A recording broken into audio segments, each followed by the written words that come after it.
Welcome to our origami tutorial. Today, we're going to make a cute paper bird that's super easy and fun. You'll need just a square piece of paper. Grab your favorite color and let's get started. First, fold the paper in half diagonally to form a triangle. Make sure the edges align perfectly.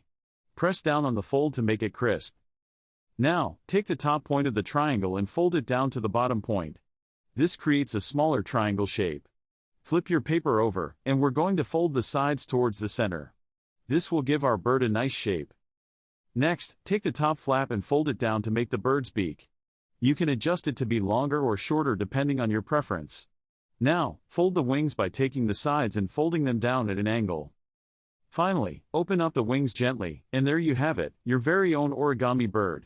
Feel free to decorate it with markers or stickers to make it unique. Thanks for watching. If you enjoyed this tutorial, please subscribe to our channel for more fun origami projects. Happy folding!